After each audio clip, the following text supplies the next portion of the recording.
This is episode 22, a solo episode with me, Tiffany Hinton, and we're going to be talking about building a suburban farm and why are we getting animals and all that goodness that everybody's probably wondering if they looked at my Instagram account and you just saw we picked up a rabbit. So today on Cultivating Guts.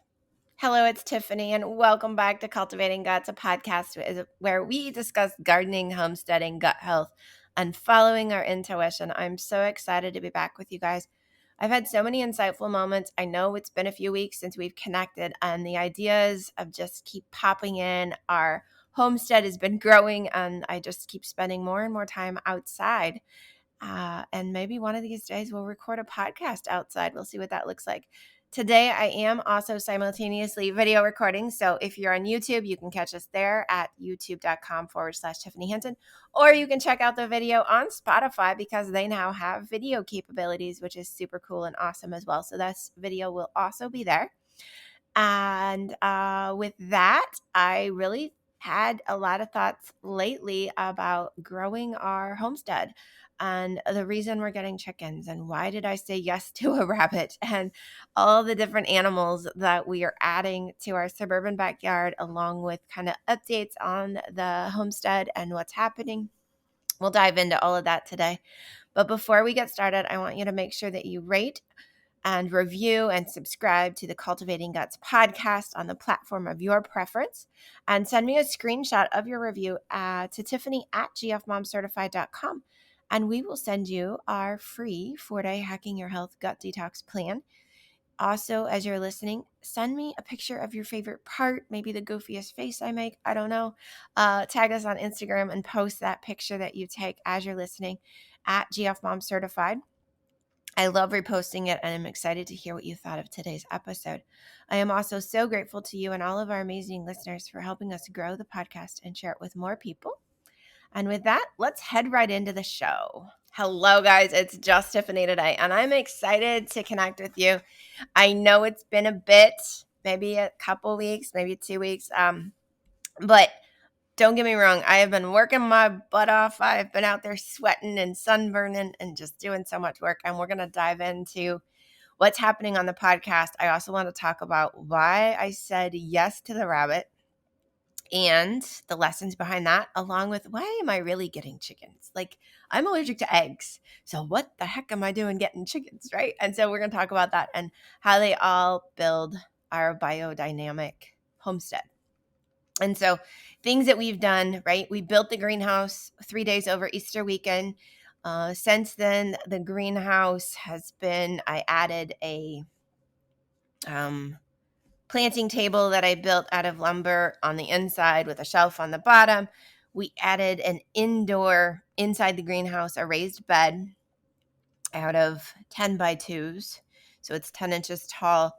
And that raised bed, I put seeds that I got from California, along with some other like desert plants that I want to grow, because on the days when it was around 80 degrees here, the greenhouse was getting around 110 degrees inside if we didn't open it up for ventilation, which is awesome. Some of you are like, oh my gosh, that's a sauna. Yes, it is. And I joked that I was going to put some infrared lighting inside as well and turn it into a sauna.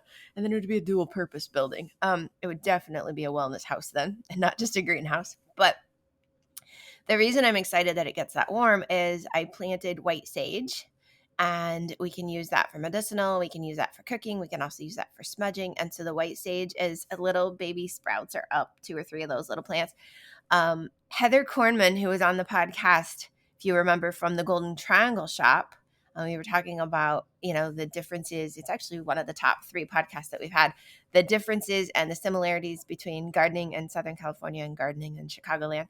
And Heather sent me dried passion fruit, and I cracked one open and I planted those seeds in the inside the greenhouse in the raised bed. And those have little sprouts as well. Those will need a trellis. I do know that passion fruit loves to climb. So we'll have to get a trellis for that and put that inside. The greenhouse grow carts where the seedlings started, and they have like the humidity tents and the lighting and the heat mats. Those are inside the greenhouse. There's a thermometer inside the greenhouse. I most recently like I said, we painted the greenhouse white because the chicken coop is going to be white and the bunny hutch is white. And I have this vision of all of my outbuildings, which is very much farmer talk, but all of my buildings being like white with black roofs. And so that's a vision for in the future, but we'll get there. The coop will be white and it will have a tin black roof, and black hardware and all of that. It'll be super cute. But so that's kind of what's happening in the greenhouse. There is also rain barrel, right? So we're doing sustainable rainwater, catching rainwater off a gutter off the greenhouse into a rain barrel. The rain barrel is full. We got another 1.5 inches of rain over the weekend, and the rain barrel kind of just like was coming out the top because it can't go anywhere else. So I have a short 10-foot water hose coming today that'll go on the end of the rain barrel that will then reach inside the greenhouse to water the indoor plants. Okay, so and then you guys, I think, all heard. I'm going to pause this for a second again. All right, now I'm back with you. I had to take a drink. My throat was getting a little froggy. Little spring allergies there. You all heard, right, that I said yes to the chickens. We've been talking about the chickens. We were talking with Hafsa from Hafsa's Homestead Hafsa on our last podcast. And so why am I getting chickens when I'm allergic to chicken eggs? I'm not allergic to duck eggs, which means that I probably should be getting ducks, but we did not say yes to ducks. Maybe we'll add ducks to our suburban farm next year. We'll see. But we did say yes to chickens. So the reason I want the chickens primarily for me, myself, yes, my kids want the eggs. My husband is dying to eat the eggs. We already buy farm fresh eggs that get delivered to our house every week. But we'll have chickens. The Brahma chickens lay about 200 eggs annually. So we'll have plenty of eggs, and we'll actually probably have enough eggs where Frankie's excited to come next fall, maybe to have like a roadside stand at the end of our driveway and to be able to sell produce and to sell fresh eggs and maybe fresh herbs on the weekends when she doesn't have practice to anybody walking through the neighborhood or some of the neighbors. And some of the neighbors are excited to be able to come and get produce or to get eggs. They're excited. They're like, oh, little miniature local farmers market right here in our neighborhood, right? Instead of a lemonade stand, it's a farm stand. And so the reason I said yes to chickens is because chickens peck at the ground. Chickens eat bugs and grubs, and they love to, eat worms. And they also, as they peck at the ground, they can aerate the soil. They create their poop. Yes, it's hot, but the poop can go into the composter, which I have to build. I have everything to build it. I just need to get it built. And then their poop will break down and become great fertilizer for the biodynamic organic soil. We can feed the chickens scraps too, whether they're scraps from the produce like tops of beets or carrot greens, or we need to give them like extra tomatoes or I don't know, right? Potato peels, all that stuff. They'll eat watermelon, they'll eat all of that. And so growing up as a kid, we always had what I knew is like hog slop, right? It was everything when you scraped your plate off at the end of the day, or you cut up the vegetables and you had all the peels and the scraps and the onion stuff. That always went into like the hog slop where I grew up. But in reality, a lot of that can go to the chickens. Now, not everything, and I get that, but a lot of it can go to the chickens. And the girls will learn what it can and cannot be fed to the chickens. So we have that ability, but they also are going to help me eat the squash bugs. They'll eat the aphids, and they'll eat the roly-polies. And the roly-polies, to my demise, have once again eaten all of the tops off the baby green bean plants that were coming up. So I'm going to have to reseed bush beans again somewhere else. And we're already using orange slices as roly-poly traps because the roly-polies at night when they come out will go to the orange and eat the orange instead of eating the vegetation. And then in the morning, you can put on some gloves and you can scoop like a bowl shape around the orange and take all the roly-polies and the orange out. I've been moving the roly-polies over to where I want the compost because they'll be great for breaking down the compost.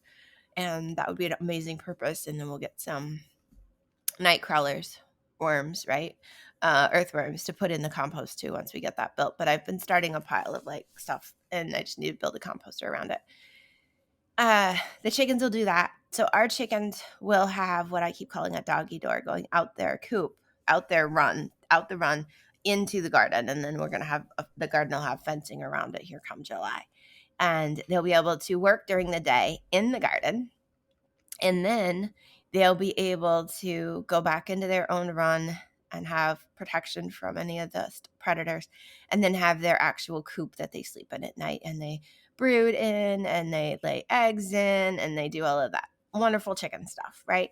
But we'll have working chickens, and I'm excited to let them get out and work in the garden. A lot of people are like, aren't you afraid of them eating your garden? Actually, no, I'm not. I think we have enough bugs for them to eat, and I'm not too worried about them eating the garden. I also know that we're going to be feeding them stuff in their own run and in where they're at. So I have no concerns there. We're also going to do a rain barrel for the chickens, and I have that rain barrel. And we'll add either oregano oil or maybe some chicken. They have vitamin water, like droplets you put in their water, right? Like trace minerals and things for chickens. They also have electrolytes. And so that'll just go into the rain barrel and it'll go down into their water system that we ordered from Carolina Coops. And if we're lucky, we're going to get Carolina Coops on the podcast soon. I need to follow up with them. So that's why I said yes to chickens. I said yes to chickens because I need them to be my natural pest control.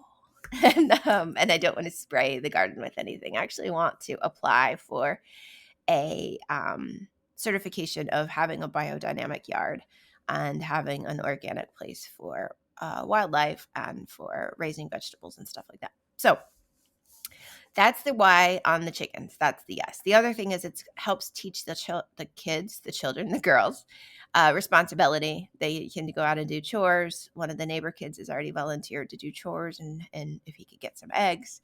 So it teaches them responsibility. It teaches them some lifestyle skills as well. Learning around chicken care, how to feed them, how to water them, make sure their coop is clean, and all of that stuff. We're going to use hemp, and I'm going to do deep on the hemp, so it won't have to be cleaned out as frequently as if we were using straw or something else in their in the hen house. So that's kind of what we're doing there. More to come on that. Lots of videos as it gets up and going. You'll start seeing it on Instagram. I'm hopeful this week we'll get the email from Carolina Coops letting us know when it will be shipping, so we'll know when to expect it for delivery. And then we will get the baby chicks in July. And that's just how it's all coming together, and I feel comfortable. So yes, we're going to talk rabbits for a second, and this might be a shorter podcast. We'll see. So about a month ago, we were talking about the chickens. We were out doing work on the greenhouse, right? Because we started the greenhouse over Easter, and it's been exactly, Easter was April? Or was it? Yeah, it has been, and it's been 5 weeks since the greenhouse raising, right? The barn raising, the greenhouse raising, 5 weeks. And I feel kind of like complete with the greenhouse. We put the outside lights on it. We built the retainer wall that I wanted, the little stone cobble wall. And then I planted a whole bunch of fun medicinals around the greenhouse, including currants and arona berries and witch hazel plants and the elderberry and so much more. And so there's a little bit of mulch to put down, but for the most part, it's done. It's got its wind chimes. It's got its sign that says Tiffany's greenhouse on the outside. Grow lights inside. So all of that's done. So about a month ago, we were finishing kind of some of that work, and Lily's like, I want a rabbit. And immediately I was like, yeah, sure. And she's like, what? Really, Mom? I was like, yeah, as long as you build the hutch and you take care of the rabbit and you do the chores. And she's like, okay. And I'm like, that means you're getting up at 6:30 before camp, before practice in the summer, and you're going out and you're feeding and watering the rabbit, and you're taking care of the rabbit, and you're not like letting it hang out by itself, right? So she's like, cool. So 2 weeks ago, I think, it's on our Instagram as well, we built the rabbit hutch. Lily helped cut the lumber. Lily used the screws. She helped staple the stuff down. She helped cut the wire. Like, we built the rabbit hutch. Last Thursday, she painted the rabbit hutch with the same white outdoor house paint that I'm used to paint the greenhouse, that I'm using to paint the chicken coop, 5-gallon bucket of white house paint. So she got all that painted, and then Saturday morning we got up early and we drove about an hour and a half out into the country, 2-lane roads, super cute little town in north central Illinois, and picked up the Holland Lop. It's a little female. Her name is Chestnut. She's the color of a chestnut. She's a little brown bunny with her little lop ears. And I actually posted a video this morning on Instagram of her eating her food. She gets so excited to eat. She is 8 weeks old last Wednesday, so she'll be 9 weeks old tomorrow after this podcast comes out. And so the girls have played with her. She's got a playpen. She's in and out of the house. Like, they're doing everything. They're cleaning up the little bunny pellets. And they're learning that you can put the little rabbit poop in the house plants. We can put it in the garden because it's a cold poop. It's not hot poop like chicken poop. So it can go directly into the garden. And then I'm going to teach them how to make fertilizer tea, again, biodynamic tea with the rabbit poop and banana peels, soak it in water, and then you put that on all the plants. And that helps the indoor plants flower. It helps the outdoor plants grow and produce more produce. And it's super, super fun. Okay, so let's talk a little bit about this biodynamic tea that you can make out of poop, right? It sounds kind of gross, but at the same time, we're talking rabbit poop. And basically, I would get a half-gallon jar or a gallon jar, and I would do glass. You don't get the leakage and the seepage from the plastic. And probably a cup to 2 cups of rabbit poop. And then you can add a banana peel. You could also add a little bit of coffee, used coffee grounds, because those are super great for plants. And what you can do is you can fill it up with water, right? Tap water is probably not the best because if you're in the city, it might have chlorine or fluorine in it.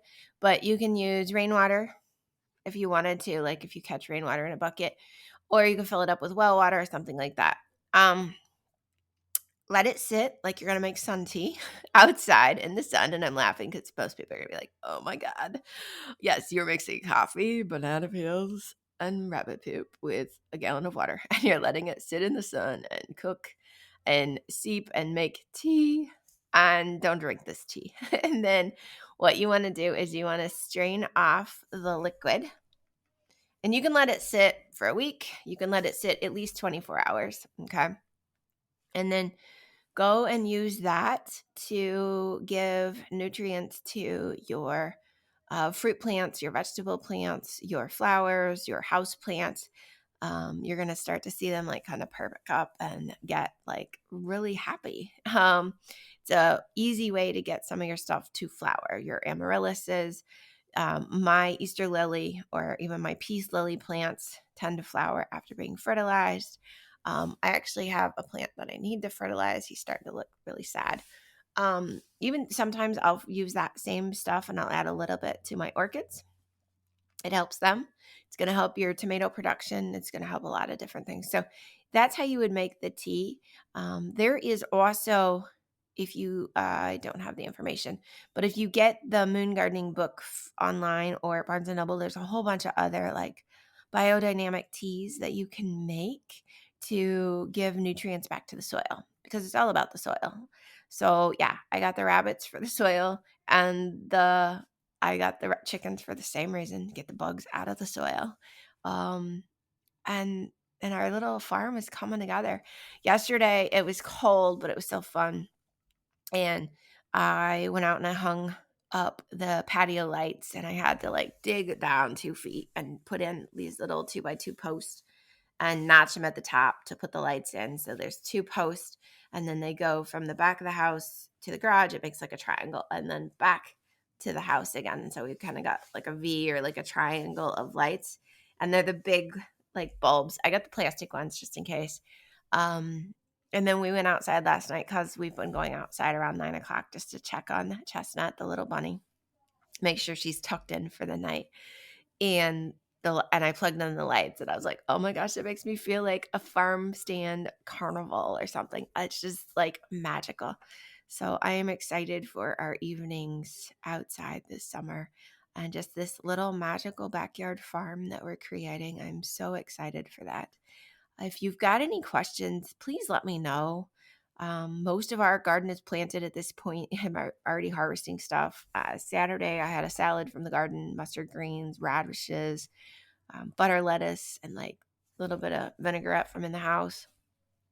The lovage, I split off part of it yesterday and gave some to a friend so she can, and horseradish, so she can start those in her garden. But if you have any questions at all, please let me know. I would love to help you answer questions. It's almost strawberry season, so you'll start to see some of that pop up on our Instagram page and some other really fun stuff.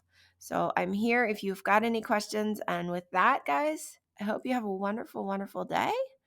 And I'm going to go back to working on our farm, building the farm and the homestead, right? Building our homestead in the suburbs. Whoever thought you could have a farm in Cook County in the 2000s? It's kind of ironic, and yet it's very, very grounding. All right, you guys, I hope you enjoyed this episode. Share with me what your favorite part was. Did you learn something new? Did you just like laugh at something I said? Or did you find it disgusting that I told you to make tea out of banana peels, coffee grounds, and rabbit poop? Share with me when you're going to try to make a biodynamic tea or a fertilizing tea for your own garden. I would love to know what you're using, anything you're mixing together, or what's your favorite biodynamic tea recipe. That could be a whole episode on its own. Ask me any questions. I am here for you, and I'm excited to see your benefits. Satnam, I love you guys. So if you love this episode, remember to share it with your friends. Send it to anyone who may love this inspiration and information that we shared. To get my newest book, The Ultimate Green Witch Gardening Planner, you want to visit www.cultivatingguts.com. And yes, it is a 6-month planner. And I know it's already May, but you could have it for any season. You could start to fill it out for next spring's garden. You could use it for fall garden planting, or even starting right now in May and plan out your harvesting along with your planting and your second planting.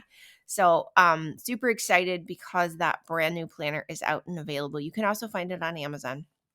To get all the details, again, head over to cultivatingguts.com and you'll see everything you need to get started with your gardening, including our gardening masterclass, and everything you need to get out there and get growing your own food and helping your gut.